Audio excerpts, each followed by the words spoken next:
You're listening to the Huddle Up Podcast with Chad Jensen and Zack Kelberman. Join Broncos Country's deep divers at milehighhuddle.com and sound off. And now it's time to drop some knowledge. Okay, we are live, but we do have to let the stream breathe here just for a couple of seconds. Got to make sure we've got Facebook on here with us tonight. And our great audience at Facebook is connected with us. Welcome in, everybody, to the Huddle Up Podcast, presented as always by Mile High Huddle, powered by Overtime Media. I'm your host, Chad Jensen, and with me as always, my partner in crime. You know him, you love him. My fellow football priest, Zack Kelberman. Zack, dude, we, of course, were off last night as far as the podcast goes, and a lot of news, but just the last 24 hours, so much to go through.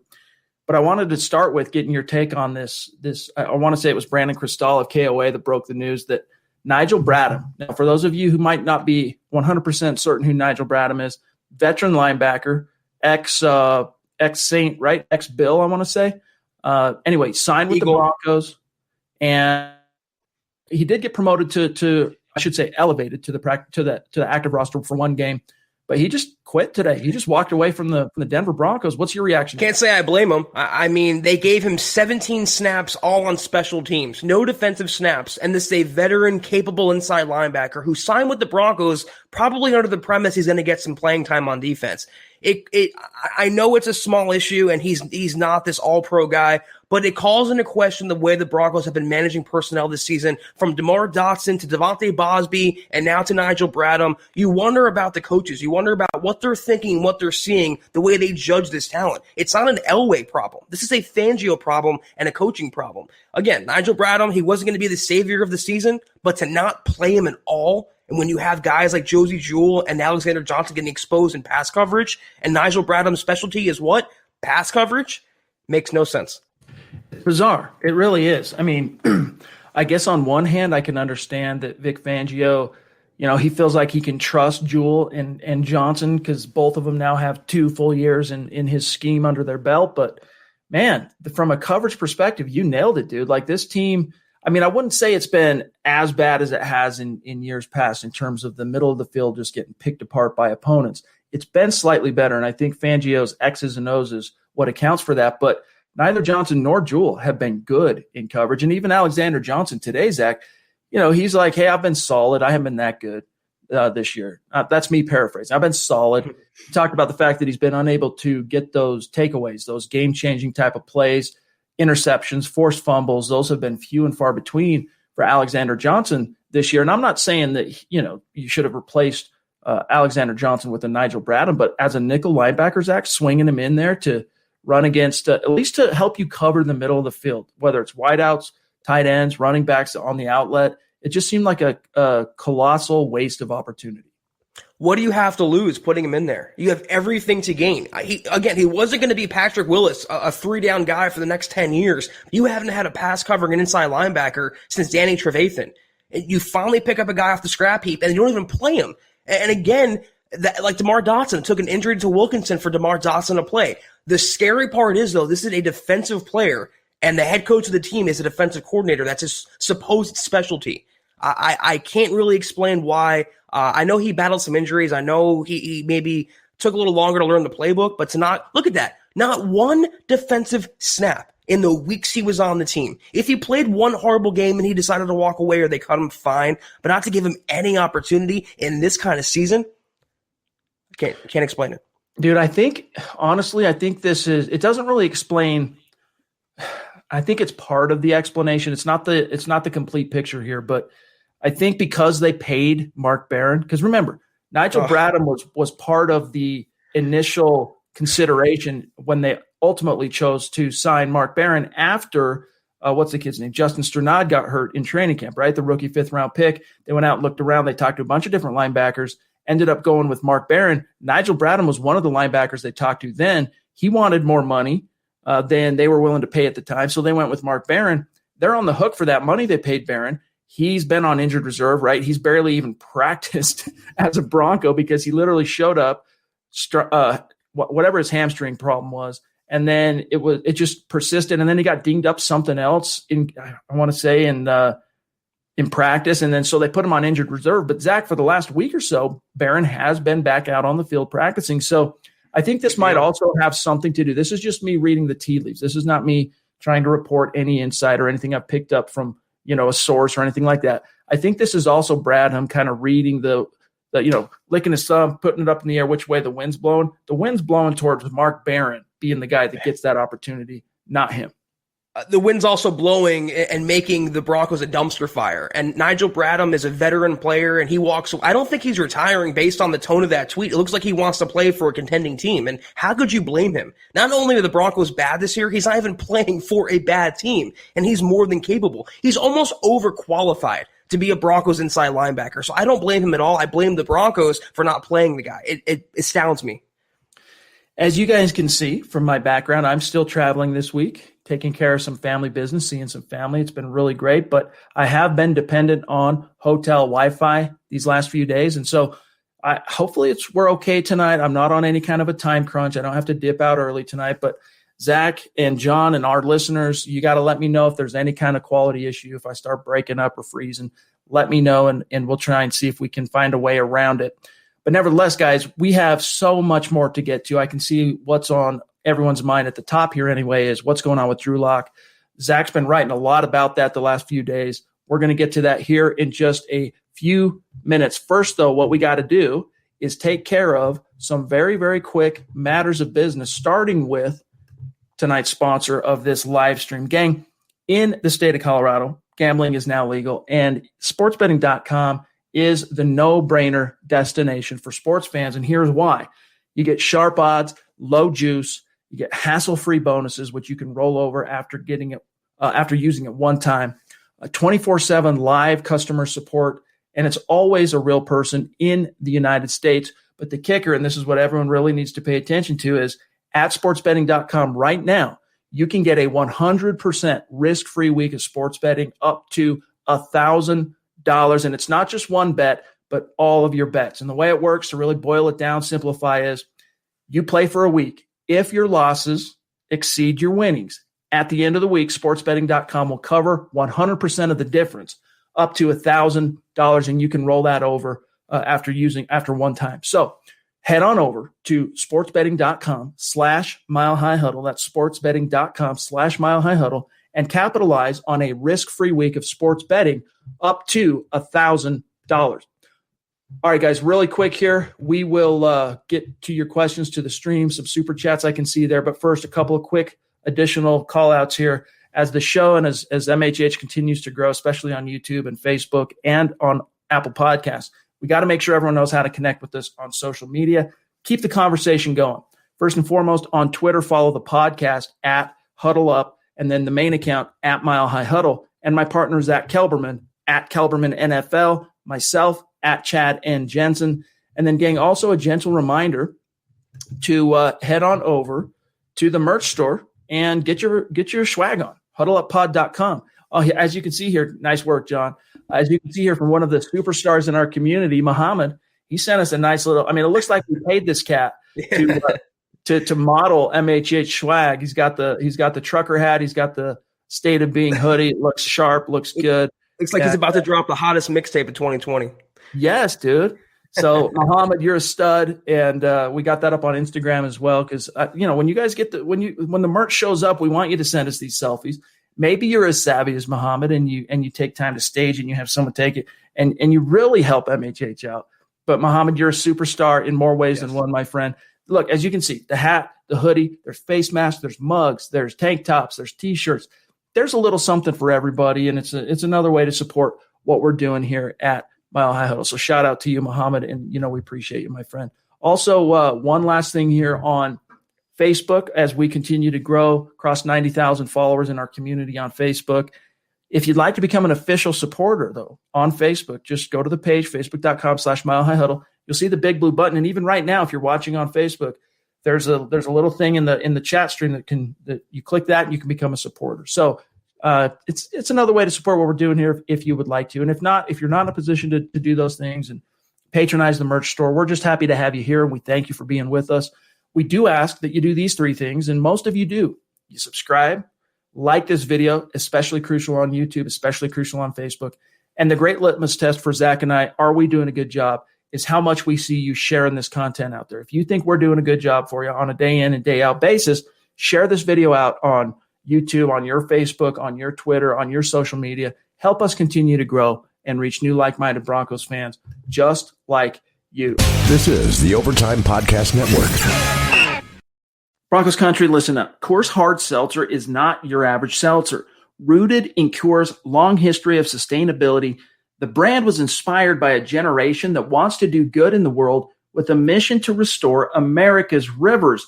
It's never been easier to do good in the world, to do something to make a difference, and Coors Hard Seltzer is paving the way by launching the world's easiest volunteer program. Whatever you're doing, by simply cracking open a can of Coors Hard Seltzer, you're volunteering, because our waterways are at risk.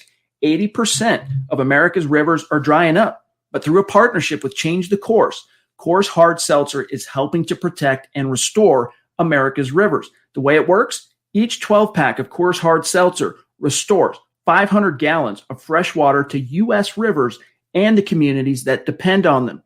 The results, 1 billion, that's with a B, gang, gallons of water restored to 16 river basins across the U.S., including the Colorado River, and that's just year one. Also, with Coors Hard Seltzer, you're getting 4 refreshing flavors, and it's one cool cause. Enjoy naturally flavored black cherry, mango, lemon lime, and grapefruit. The specs are in, gang. Coors Hard Seltzer is 4.5% ABV and only 90 calories. Chad, I can speak from firsthand certainty that nothing quite takes the sting off a tough defeat like a Coors Hard Seltzer. I know that everything will be all right, that I got my black cherry, handy, trusty Coors Hard Seltzer. For a football fan, win or loss, it's the way to go. You heard it here, gang. So join the world's easiest volunteer program by simply drinking Coors Hard Seltzer. You, yes, you can volunteer to restore America's rivers. You buy Coors Hard Seltzer, you help restore 500 gallons of water into America's rivers. It really is that simple. So visit CoorsSeltzer.com to find a Coors Hard Seltzer near you. That's CoorsSeltzer.com. For every 12-pack sold through 8/31/2021, Coors will purchase services from Change the Course to restore 500 gallons of fresh river water. Details at CoorsSeltzer.com. Celebrate responsibly. Coors Brewing Company, Fort Worth, Texas. All right, real quick, John, I know we have a few supers, but I want to grab this question because Zach has been on top of this storyline the last few days. William Swenson on YouTube wants to know, is Drew Lock going to miss this Sunday? And is it Brett Rippon time? I smell a win. LOL. Maybe. So, Zach, I'll just set this up by saying everyone knows that Drew Lock woke up. We talked about this on Monday night's Aftermath pod. You know, he was walking around banged up during the Raiders game, woke up on Monday and was a lot more sore than he realized he was going to be. Dropped some knowledge on us on where things stand up to this point.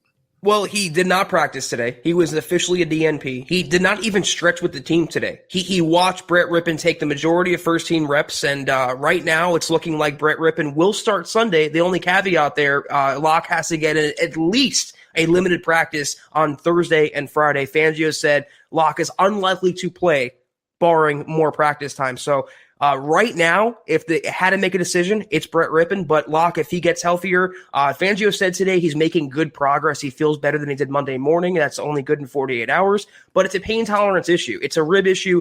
There's no fractured ribs. There's no structural damage. He has really bad straining and bruising in his abdominal area, his ribs area. But if he can heal up in time, he'll play. But right now, it's going to be Brett Rippon against that stingy, aggressive Dolphins defense at Mile High on Sunday, Chad. And you know what? I know he has a big fan base out there, Brett Rippon, but this is like throwing a sheep to the wolves, so to speak. I don't like it. Seriously. Like, if Drew Lock can't – if it's not like the – look, dude, it's the NFL. You're a starting quarterback. As the Denver Broncos, he is your starting quarterback. Pro quarterbacks, even when they're banged up, like think back to Peyton Manning. I want to speak specifically of the 2014 season. I know he had the foot and he missed a lot of time in his final year in 2015, but in 2014, he nursed a high ankle sprain down the stretch that really compromised him. That's why if you go back and look at his game logs from 2014, you see all this prolific production in the first half of the season, and then it really kind of tails off down the stretch. And it's because he had that high ankle sprain that just really robbed him of what modest athletic let's just say, control that he had as a quarterback approaching 40. And, but in those situations, Zach, there are things that the training staff can do, and not just treatment in terms of the day-to-day stuff, but on game day, there's meds they can take, there's shots they can take to allow them to not be as encumbered by pain. And I get it. It's ribs, and ribs are, all those muscles connect, and, it's different when you're trying to torque and throw. But listen, unless this dude has a broken bone or a broken, tendon in his knee or his elbow dude, this guy should play. And if the Broncos are even entertaining the possibility, and they obviously are because they're talking about it publicly, to me, it's just it's an excuse. It's them throwing in the towel when at this point they should be doubling down on Drew Lock, if only, Zach, for what remains in this season. If this dude just can't throw and he's in so much pain that he can't throw, okay, well, but why does he have to practice every single day in order to justify keeping his starting job? He's the quarterback. Like, he should be able to. He's a starting quarterback in the NFL. I get it that he's young, but if you can't trust this dude to go through the mental reps, sit in on all the game planning meetings, sit in on all the game prep that he needs to, if you can't trust him to show up still on Sunday and play, then that's an indictment in and of itself.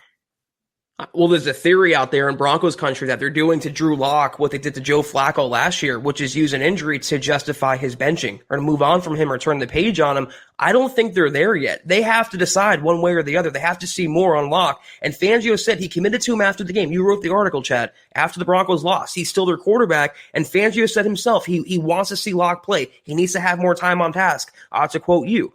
But if Drew, he's going to want to play. He's not going to want to sit this one out. He's not going to want to be Wally pipped by Brett Rippon. If Fangio comes in there and lays down the law and says you're not playing even though you can, that should tell you all you have to know about Vic Fangio as the leader of men and as the head coach of this team. Right now, they're at a crisis point. Right now, they're at a fork right in the road. And which way they go will determine a lot about the future of the organization, not just with Locke, but with Fangio as well. Last thing I want to say is the risk they run, and we're going to grab Don right here next, the risk they run if they do end up going, we wanted a perfect week of preparation for Drew. And because it's not an absolutely perfect week of preparation, we're going to sit him down on Sunday against the Dolphins. Even if Brett Rippon comes in and plays well, but the Broncos lose, just because of the state of the team right now, it's only going to – because right now I wouldn't say that it's a quarterback controversy. I really wouldn't. I know there's Brett Rippon has his fan club, as modest as it might be, but it's not a bona fide quarterback controversy yet. But if you play Brett Rippon unnecessarily in week 11, and even if the Broncos lose, but, kind of like the Jets game, he throws a couple of touchdowns, there's some action, they get into the 30s point-wise, but it's in a losing effort. Fans are so desperate and starved for anything offensively, you're only going to create more of a negative upswell of momentum Drew Lock's way. Real quick from Don here, he says on YouTube, what's going to be a good measuring stick if Rippon can go out there and show poise and good judgment, reading the defense? It will show that Locke is not the future of the Broncos. So in other words, if he goes out there and shows good poise, judgment, hangs in there, it's an indictment on Drew Lock. I don't see how they're mutually exclusive there. If he has good poise and looks okay and competent against the Dolphins, that means Locke is not the future of the organization, or is that more of an indictment on Rippon's talent and what Rippon brings to the table? Just to hop on my previous point, though, I agree with you. If it's a pain tolerance issue, Drew Brees had a collapsed lung. He wore a flak jacket before last week's game, and he played through the injury. It wasn't just a new ribs injury for Brees last week. He played through it, so Locke could as well. But again, though, if they decide to play Brett Rippon, and let's say they play Rippon and Rippon goes out there and loses badly, or the Broncos lose badly, that would destroy whatever shred is left of Locke's confidence. It would signal to him that they're not high on him anymore. They're throwing in the towel for a guy who wasn't even drafted. Just like that, poof, his franchise standing is gone. So Fangio's playing with fire here. If Locke is healthy, he needs to play. If he's not healthy, that's another story. But if they're flaccoing him, it's not going to work out good for Fangio or the Broncos. Real quick, how's my internet connection been up to this point? So far, so good? Okay. Real quick, now, Kelsey, I'm not sure. Let me see. A competitor, former. Okay, so God bless her. Random Twitter user. I can't verify these stats. I'm going off faith here, but there's no reason to believe this person is lying. But it's good perspective here, Zach, okay? And shout out to our friend Larry, Broncos fan number 24 on YouTube for bringing this to my attention. He retweeted this. She said, for everyone in Broncos country with the and meanwhile Josh Allen talk, I'd like to remind you of his stats through his first 12 games. 5-7 as a starter in those games, 53% completion, 172 yards passing per game, 10 touchdowns, 12 picks. Looks kind of like Drew Lock's stats, if you ask me. Because what were his stats last year? 7-3, I want to say. And he's got 6, or is it now 7? 14 touchdowns to 11 picks. So up to this point. But it's still perspective, Zach. She says, looks like kind of like Drew Lock stats, if you ask me, #patience, #chill. And that doesn't guarantee, obviously, that Drew Lock is going to perfectly Josh Allen's arc with the Bills, because honestly, the Bills and the Broncos, if you take those 2 different years, 2018, 2019 for the Bills and 2019, 2020 for the Broncos, there's still 2 teams that kind of had different, it's not quite the same. And especially this year for the Broncos, who have just been decimated by injuries. But what are your thoughts to that? That it's just another reminder that you don't want to bury a guy and turn the page too early, because look what he could become. And maybe Drew Lock isn't exactly the talent that Josh Allen is overall. And I think there's a fair argument to be made in Allen's behalf, that particular topic. But what are your thoughts on that? I don't – it's common sense, first of all. Obviously, Lock's a young quarterback, and young quarterbacks go through struggles. Every young quarterback. We've been asked to compare Lock to different quarterbacks like, Matt Stafford, like a Josh Allen. Every single quarterback is unique. Lock was never coming in to be the next Mahomes, the next Romo, the next Favre. He was always going to be the next Drew Lock, or the first Drew Lock. So you can make the comparison. You can look for your straw man arguments. No disrespect to the Twitter user who made that point. But it's the process, it's the roller coaster of a young quarterback. But what are 2 things that Josh Allen has that Locke doesn't have, aside from having an injury-ruined team?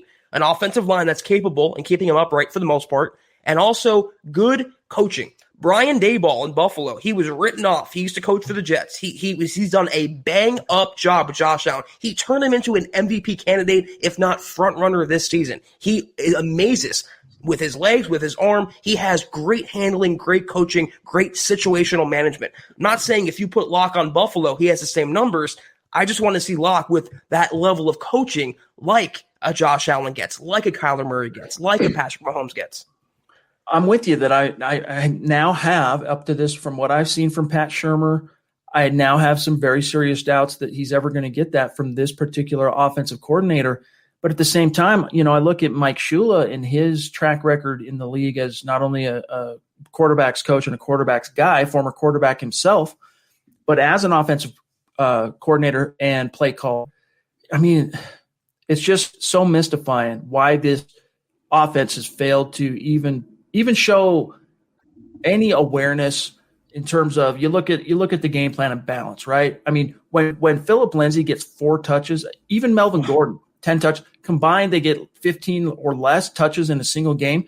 Listen, that Raiders game, Zach, the Broncos did not really lose control of that thing till the end of the 3rd quarter, and it was still just out of whack. That's a game planning. That's an offensive, tactical mistake. This is the Overtime Podcast Network.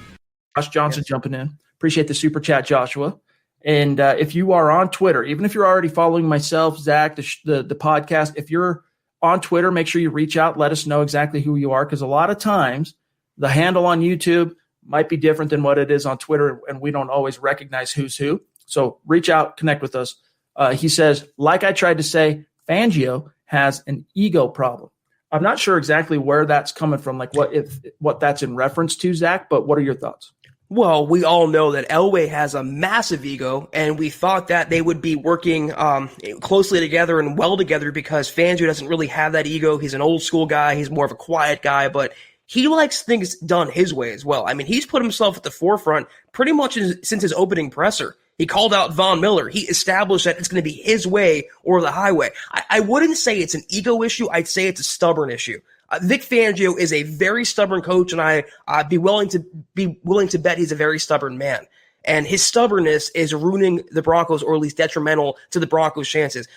The Nigel Bradham situation in particular. not to give him one defensive snap because he thinks Fangio, he thinks his guys, he thinks Josie Jewell, the guys he's coaching, AJ Johnson, the guys that it's been his system, he's been picking, he's been playing, could be better than a guy they had to sign off the street that maybe Elway discovered. So I wouldn't say ego, but I definitely say Fangio is very stubborn, and it's shaping his narrative as the Broncos head coach, I think.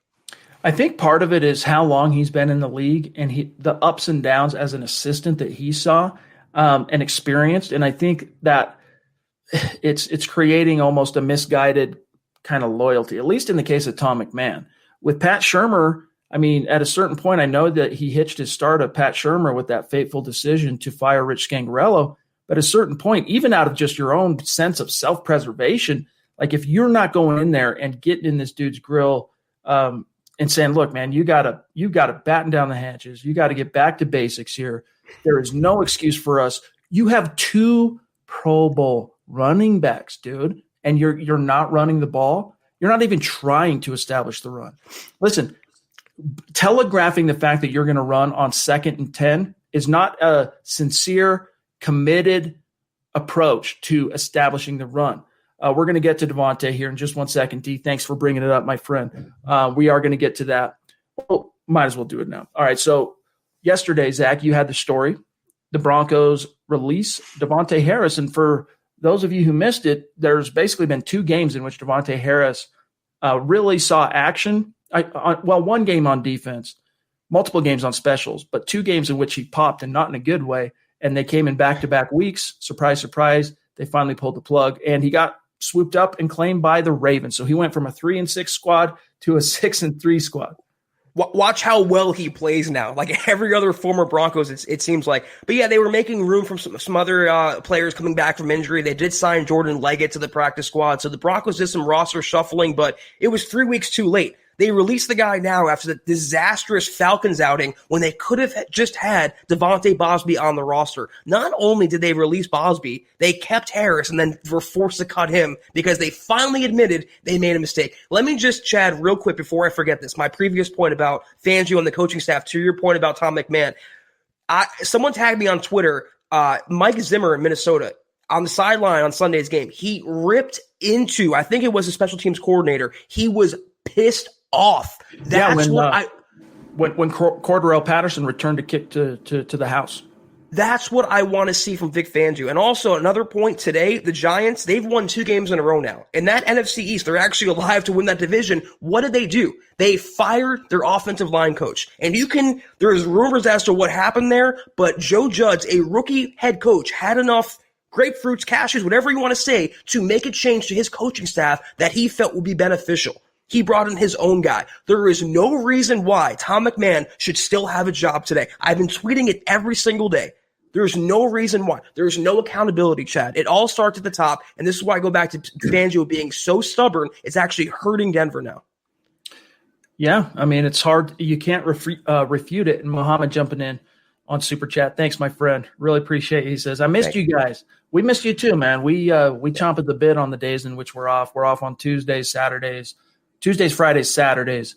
And, of course, we miss you guys during that period. And also quick shout out to Jerry, one of our Facebook supporters. Good to see you, my friend. Look at that, rocking the MHH face mask like a boss.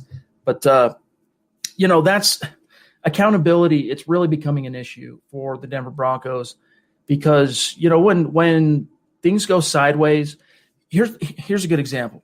Last year, Drew Lock talked about, under the coaching and tutelage of Rich Scangarello and T.C. McCartney, that, hey, man, the way he was coached was it's okay to make a mistake. You're a rookie. It's going to happen. What we want to avoid is making the same mistake twice or repeating the mistake, right? In the case of the Denver Broncos, that's just a small example. There have been so many instances in 2020 between players, coaches, screwing up big time with lack of accountability that at a certain point, the message that gets sent is that it doesn't matter. If there's no skin in the game. I can do this, I can do that, they can do this, they can do that. No consequences, no ramifications. And all the while, Fangio is at risk of losing control. And look, he's lost control. This is a 3-6 club. Their odds of making the playoffs this year are next to 0. I mean, they're not mathematically eliminated yet, but their odds are next to 0, Zach. So maybe he's just resigned to his fate. Maybe the message has come from on high, Zach, that, hey, stay the course. This was a bad year. We got hit by the injury bug, the pandemic, all this stuff. This is a macro perspective where we're going to develop guys. This is all about 2021. But if that's the case, that goes right back to our conversation earlier about Drew Lock. In what world would you even consider not starting him this coming Sunday unless he's literally incapacitated? Unless Fangio got a written guarantee he's coming back as the coach next season, which he hasn't gotten yet, based on what we know. There's no reason why Fangio, I'm not saying blow it all up. I know it's a little reactionary and impulsive, but there's no reason why he can't show at least emotion on the sideline, chat.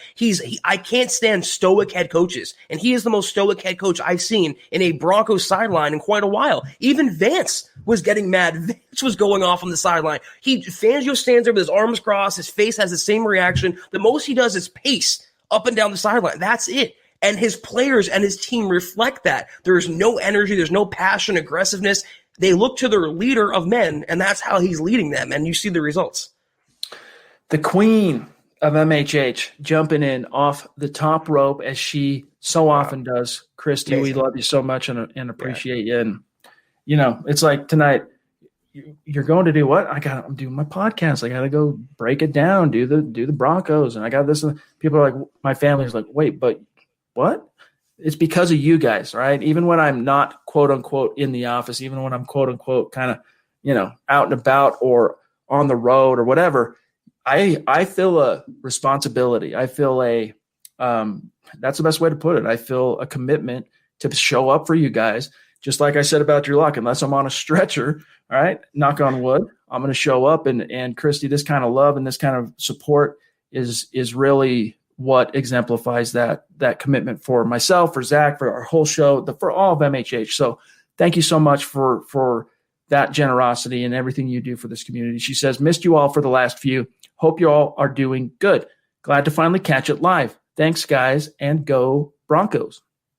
Thank you, Christy. And to echo what Chad said, that's exactly why you're the queen, and our appreciation and gratitude for you, it really knows no bounds. So thank you very much. Bronco Batman in the hizzy. Good to see you, my friend, and appreciate the super chat as always. He says, hope not, but the infamous guy looking back meme. Hope not, but the infamous guy looking back meme be the Broncos. Drew. Oh, I see what you're saying. All right. Drew is the girl with the disgusted look. John is the guy looking back. The other girl is the draft QB prospect. Yeah. I mean, I don't know, man. This is an issue that to me at this point is clear as mud, meaning that I don't trust the Broncos to handle if they're really going to bail on Locke this early. And I'm not – look, he's been bad, okay, but like you got to try and work him through this at least for 2020. If they're really going to use this as an opportunity to bounce on Locke, I'm sorry, dude. I can't trust John Elway and this front office, Matt Russell, to go through another quarterback evaluation process in the draft. So, look, basically what I'm saying is if you turn the page from Drew Lock, why should John Elway keep his job? Why should John Elway have any kind of benefit of the doubt in 2021? I'm saying that he can be the guy to pick the next quarterback. I mean, that's why if you're John Elway, man, you have got to stay the course. And maybe you do have to make a different decision in 2021 once you have a full 2020 body of work with which to evaluate. But it just drives me nuts, Zach. Yeah, I'm right there with you. And I think the apprehension and the lack of trust over Elway's quarterback picks, that ended with Flacco. And everything since then, it's just been, okay, we're forced to deal with Elway's decisions. But to make this comment more specific, that draft quarterback prospect, who he was looking at here is Trey Lance. The big arm guy, the prototypical quarterback that Elway likes. He might be in the Broncos range if they have like a top 6, top 8 pick. I could see that happening for sure. Elway seems to like new shiny toys every year. He gets sick of the old ones that don't function anymore. And if Drew Lock is not what he thought he was going to be, then he will go get the guy that he thinks is going to be a better replacement. It's just how Elway operates. This is the Overtime Podcast Network. This one here from Chad on Facebook. He wants to know about Shelby Harris. Is he going to play this week? We sure miss him. Not from the sounds of it. It sounds like because he's in the protocol for the bug. From what I've read and heard from Fangio this week, Zach, it doesn't sound like they're expecting him to clear protocol in time for the Dolphins game. Yeah, him or defensive coordinator Ed Donatel, who's also dealing with the effects of the bug. So Shelby's still on the list, and until he gets cleared from that, he's out. So we also learned. Let me find this really quick here from Patrick Smythe, the executive of PR over for the Denver Broncos. Here, bear with me 1 second. So first of all, it was we've known for the last week and a half or so, or it might be approaching 2 weeks, that Ed Donatel had the bug. Right, and that he was in the protocol and whatnot. And then today, during his media availability, during his Zoom press conference, linebacker Alexander Johnson let slip that Ed had been hospitalized. That Donatel had actually been hospitalized, which is obviously highly concerning, right? Especially with what we know about the virus and what we've learned through this really tough year. Patrick Smythe, though, kind of set the record straight, and this is good. This should be a load off everyone's shoulders. He said, quote, Ed Donatel is at home recovering after being taken to the hospital last week for the CV related symptoms. Ed is feeling much better, starting to participate in virtual meetings and doing light physical activity. Ed is grateful for the support and looks forward to rejoining the team. So that's good, Zach. That means that he's out of the woods, so to speak. Like if they were able to let him out of the hospital, odds are that means his oxygen saturation levels are okay, and now he's just got to kind of get back on his feet. Right, and of course, as always, health is the most important thing, so I'm happy he's personally recovering, and football is a distant second. He won't likely be coaching this week, though. Fangio said he doesn't expect him back in the building, and even when he does come back to work, he has to pass a series of tests just to get back in the Dove Valley facility. So not this week, but it's encouraging that he's getting better every single day, and he's feeling better physically. It's a scary situation. All right, I'm trying to think here of some of the other – so – I'm trying to think of any other moves. The Broncos have a new tight end. Now, of course, over the last 2-3 weeks, we know that the Broncos have put 3 different tight ends on injured reserve. Andrew Beck, Jake Butt, and then, unfortunately, the rookie Albert Okwuegbunam. So they went out and signed to the practice squad Jordan Leggett. Clemson, right? Former Clemson star, if I'm not mistaken. You had the story on that, Zach. Yeah, former Clemson guy. He was a former 5th-round pick of the Jets. He started a handful of games for them, and he moved on to Tampa Bay. He spent the 2019 season with them and the regular season on their practice squad.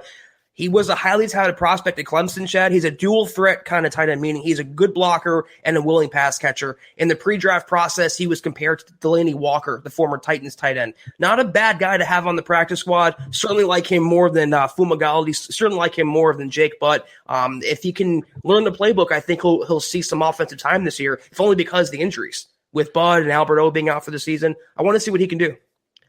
So, yeah, former 5th-round pick. Had a very prolific career at Clemson.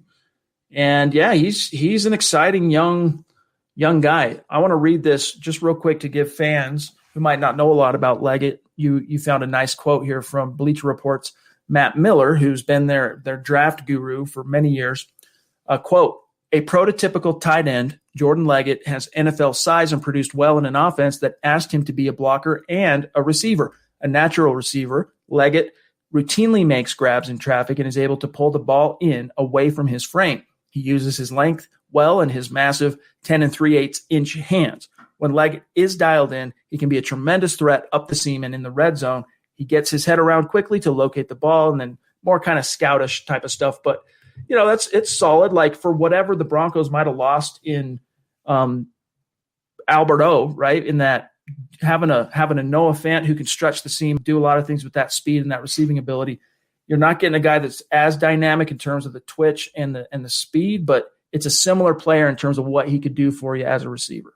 Yeah, that's a very good point. The only concern there is he had knee surgery a couple years ago, so that's another injured tight end. But he's a lot like a Noah Fant and Alberto hybrid to an extent.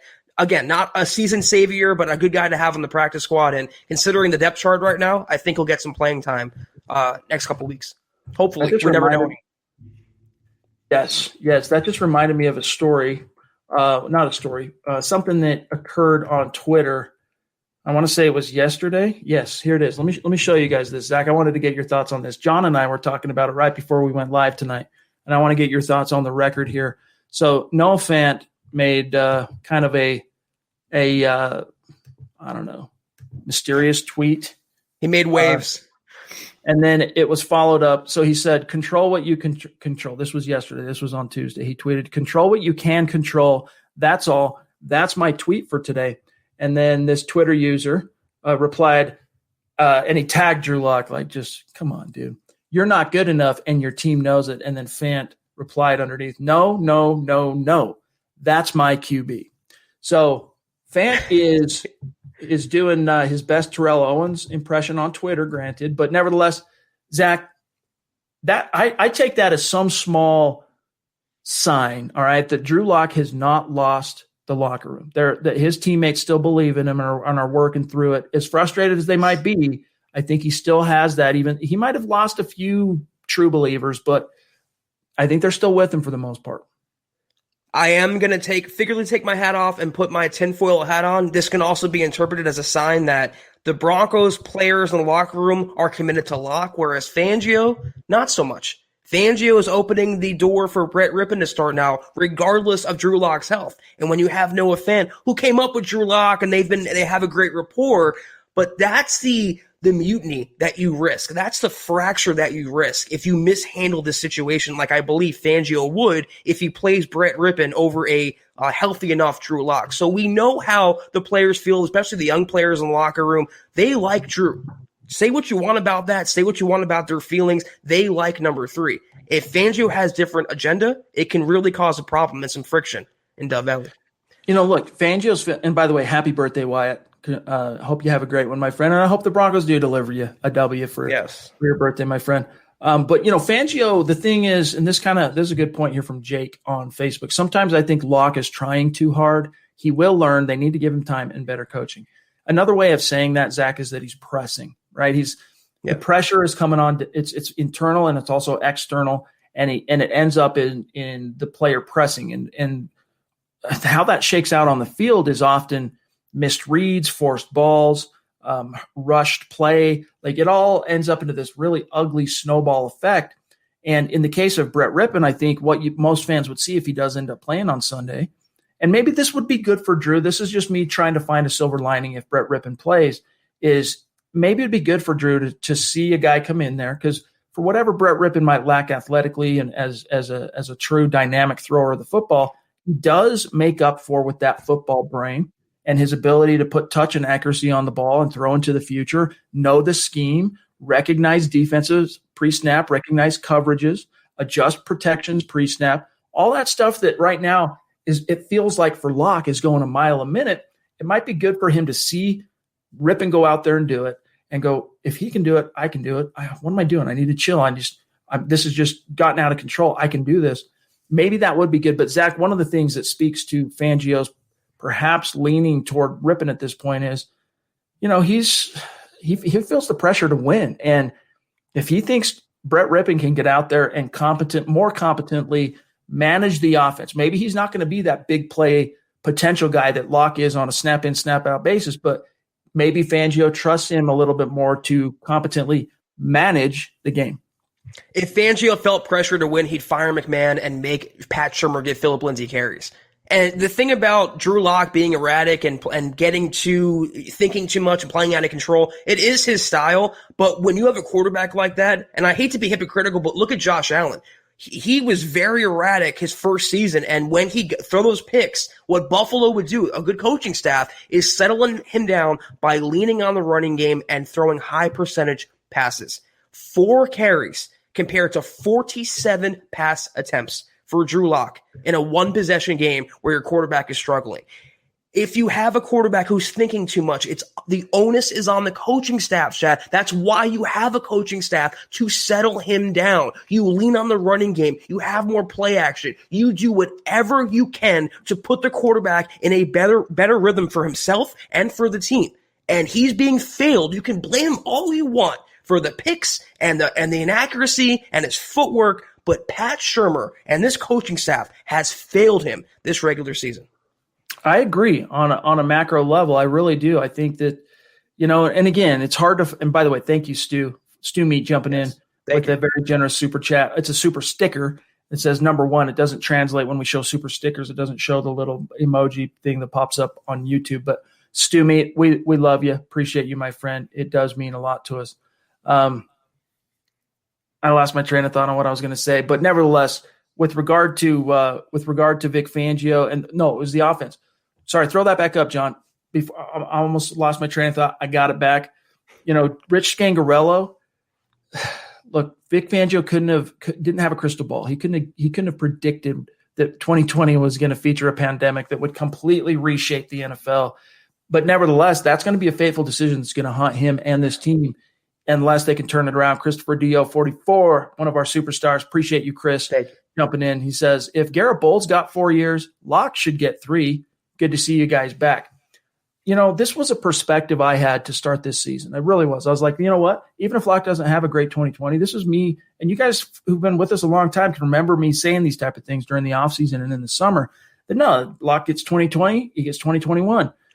But it's been impressed upon me a little bit more, and they've kind of swung me, guys like Nick Kendall and Eric Trickle. And look, in today's NFL, with how quickly quarterbacks are coming out of the box and onto the field and playing well, NFL teams can't afford the traditional, let's give them their full rookie contract term to figure this thing out. And, Locke has to show more in order for the Broncos to give him 2021 carte blanche, Zach. He's just frankly got to show more than what he's shown up to this point.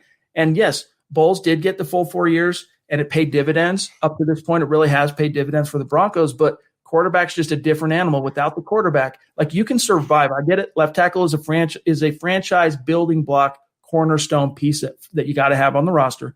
But you can survive as a team with a fair to middling and even a subpar left tackle if you have a quarterback. But the inverted can't be said. Right. If you have a subpar, less than average quarterback, you're just going to be 3-6, and that's what it's looking like right now. Yeah, Chad, that's the exact point I was going to make. It's apples and grapes. I mean, a left tackle versus a quarterback, that's why they get more time. And let me tell you something. The only reason Garrett Bowles got as long as he did is the same reason Paxton Lynch got as long as he did. They both were first-round picks of Elway, and Elway wanted to give Bowles every single chance to justify that pick and to wipe some egg off his face. And whether that's the same with Drew Lock being a second-round pick, we do not know, but I wouldn't draw that comparison. I think it's a little, uneven.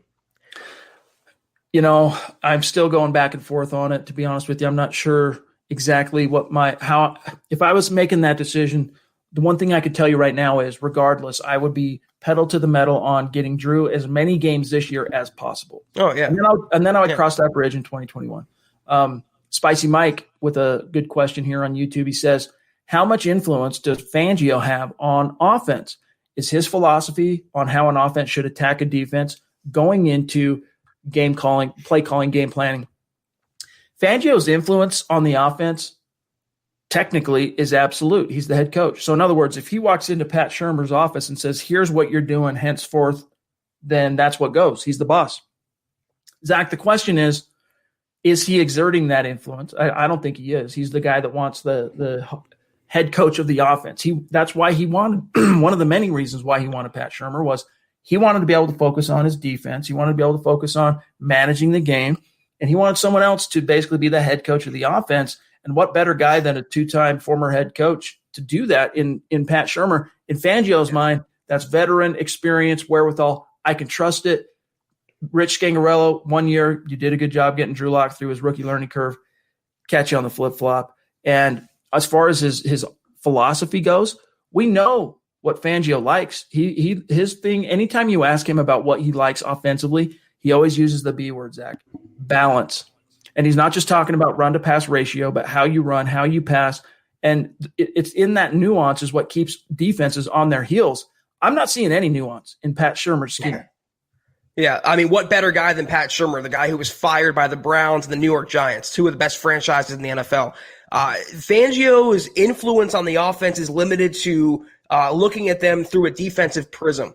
It's looking at what the offense can do against his defense. He really, like Chad just explained, he's really set in his ways, and that goes back to him being stubborn and maybe not the best fit to be a head coach in this league. Maybe that's why he was always a coordinator. I don't think he has any input. I think he truly delegates to Pat Shurmur and lets him run the entire operation, and that's proven to be a fatal flaw in the Broncos season.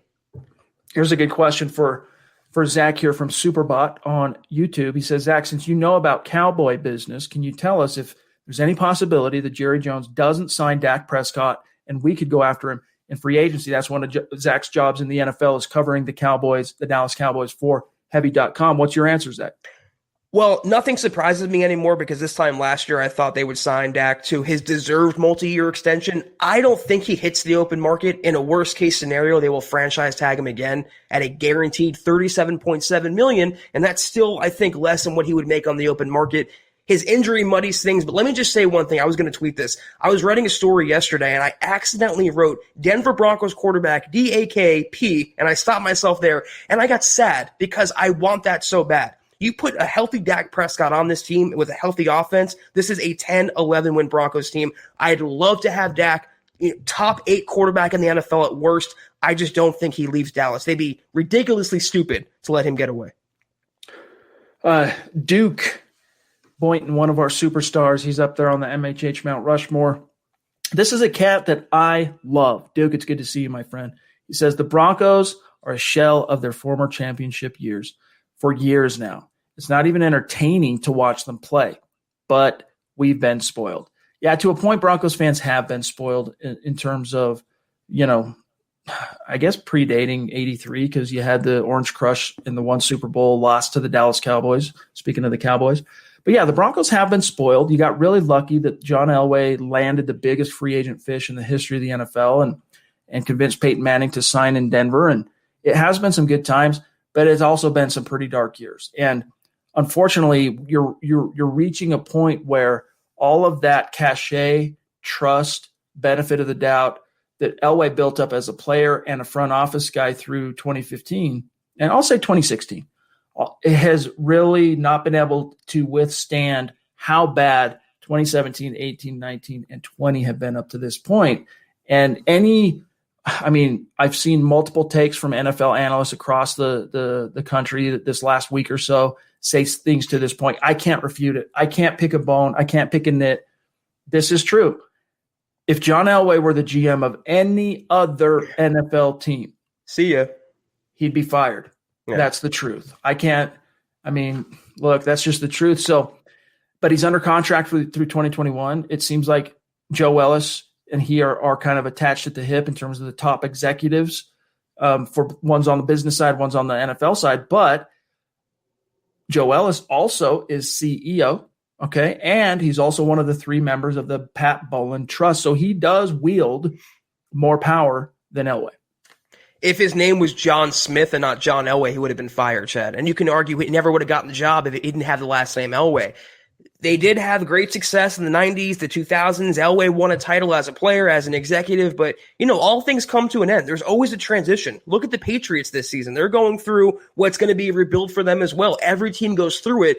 You could argue, though, that they should have blown it all up and hired the right coach in 2017. That was the rebuild time. That was when they could have done it the right way. But they brought the wrong coach in to handle that rebuild, and they made it, I believe Vance called it a reboot and not a rebuild. They didn't handle it the right way. That's what you put on Elway. His coaching selections have been the dominoes that have fallen, that have led the Broncos to where they are now, which is totally irrelevant, completely. Josh, jumping back in. Appreciate you. JJ. He says it's easy to stop the run and make our O-line look bad when defenses have zero worry about setting the edge. Last 2 weeks, teams are just crashing, and that's true. And that should be jumping out on tape. You have to wonder how much not having a true bye really hurt this team, because it's during the bye where teams do self-scout. They look at their own film. They check their own tendencies. They try and figure out how other teams are viewing them and game planning against them, because they have a week to do it. They have an additional week in the schedule. And this last time, even though they didn't have a game to play that in week 5, they were told all week long they were prepping for a game. And it wasn't until the 11th hour after it had gotten rescheduled from the Sunday to the Monday that the NFL came and said, no, actually, we're going to go ahead and redo your whole schedule. You don't get a bye. You're playing the Patriots next week. Zach, I do wonder how much that has impacted Shermer's apparent obliviousness to some of these issues. But Josh, you're not wrong, dude. Inside, outside zone, rinse, repeat. Inside, outside zone, rinse, repeat. There is no. Let me see a trap. Let me see a toss. Yes. Let me see a sweep. Jeez. All right. Let me see a guard pull every once in a while. Let me see something besides the the rinse repeat inside outside zone. And Chad, how many times are the Broncos in second and short or third and short, the rare times they are, and they're in 4 and 5 wide shotgun snaps? It totally tees the defense off. It's going to be a passing play. There's no element of surprise. And I don't want to hear about excuses when you have 47 pass attempts and you give Phillip Lindsay, your most explosive playmaker, 4 carries. He should be having that in half a quarter, let alone a game. I don't want to hear about bye week reps, pandemic, nothing. Pat Shurmur is a terrible offensive coordinator for this team. Inexplicable and inexcusable. Josh Alstrom jumping in. Good to see you, my friend. By the way, we used to be connected on Twitter. I want to say it was Monday night show. It might have been Sunday night show. I was trying to find you to shout you out after the pod for being a superstar, and I couldn't find you. So if you're still on Twitter, let me know what your handle is so we can stay connected. He says, I think whether we draft a new quarterback should be based on draft position. I don't want any trade-ups. So if we don't, will a top guy fall to us? I think the best case hope you would have if the draft ended, if the college season ended today, and let's just say Broncos are going to land somewhere in the top 10, the best chance you got, you're not getting close to Trevor Lawrence. You're probably not getting close to Justin Fields. But as Zach mentioned earlier, Trey Lance from North Dakota State, and then also Zach Wilson from BYU.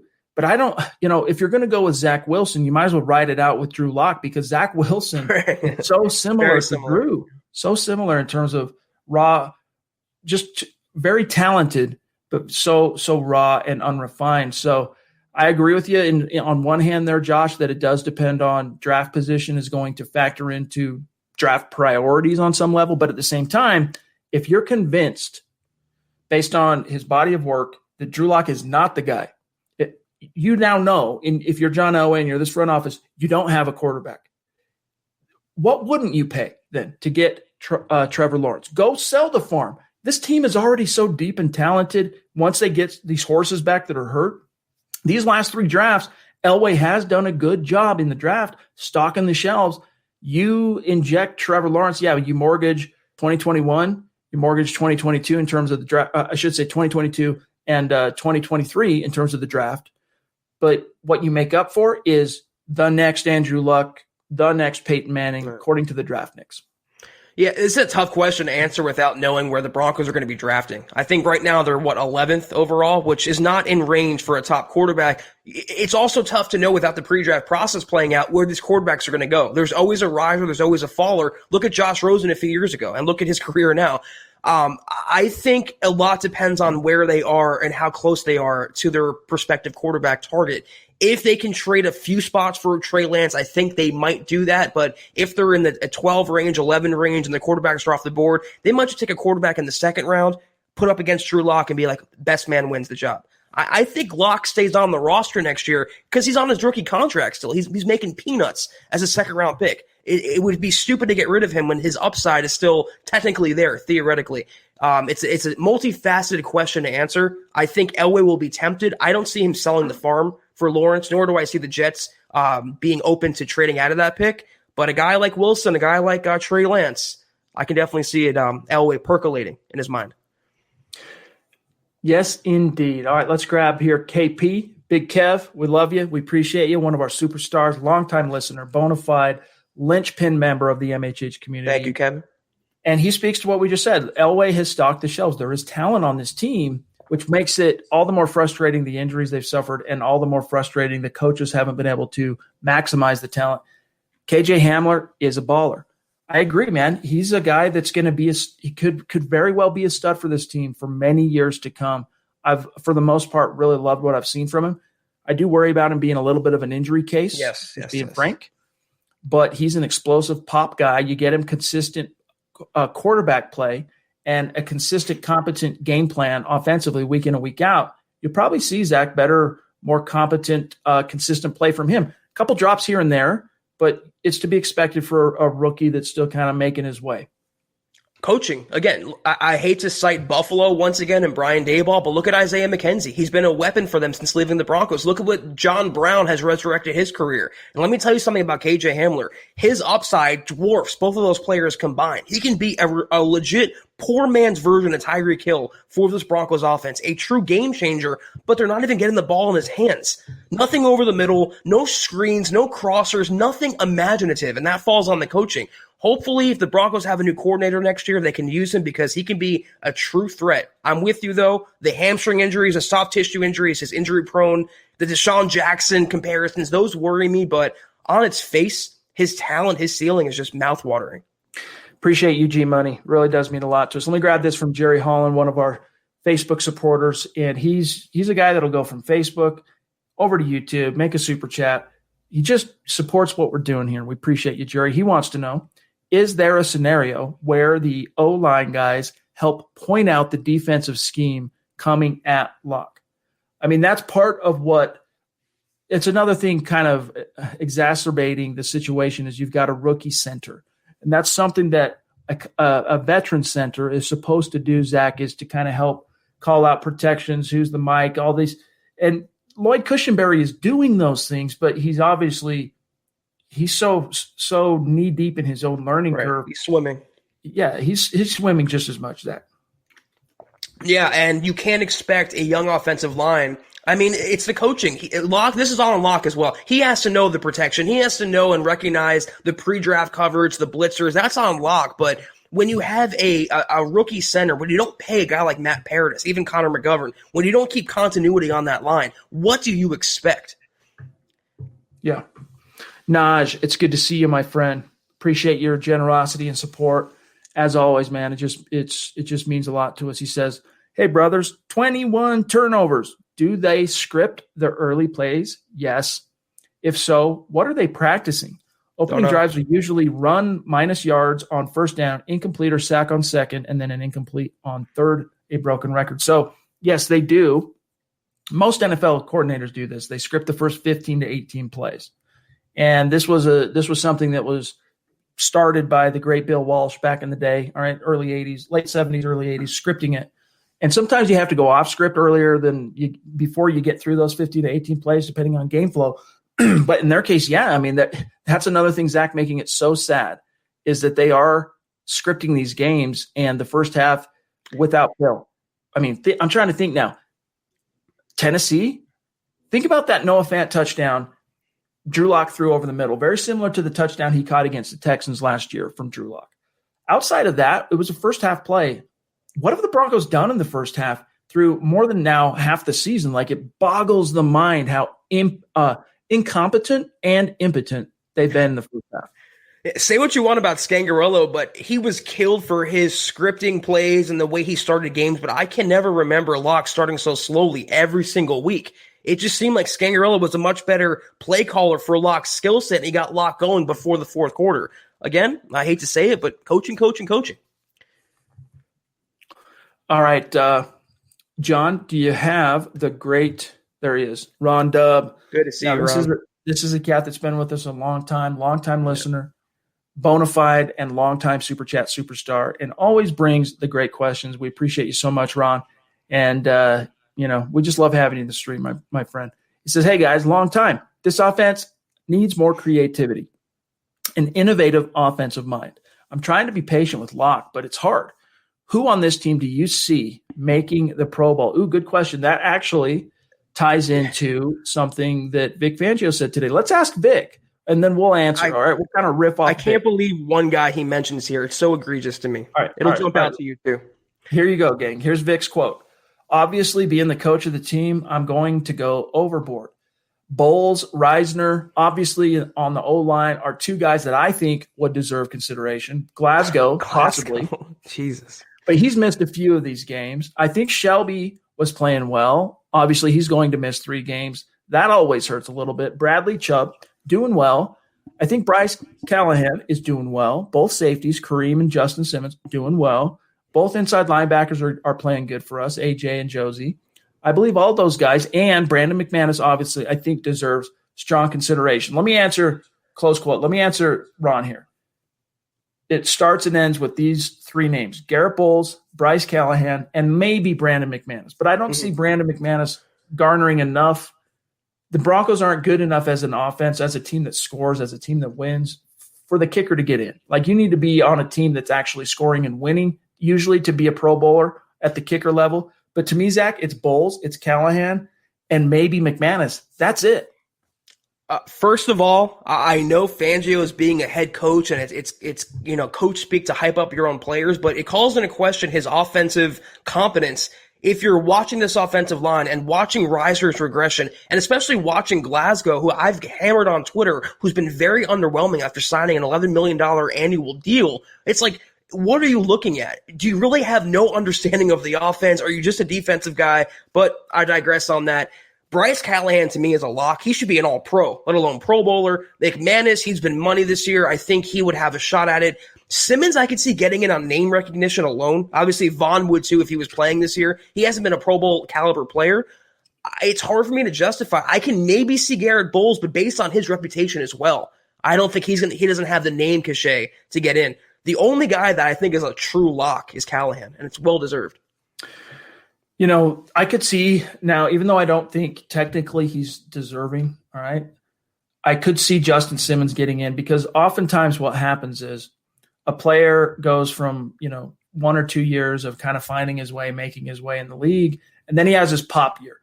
And it comes, in a contract year or whatever. In Simmons' case, it was a pop year on a bad team, and so he didn't get the Pro Bowl love, but he did get, from the Associated Press, second team All-Pro.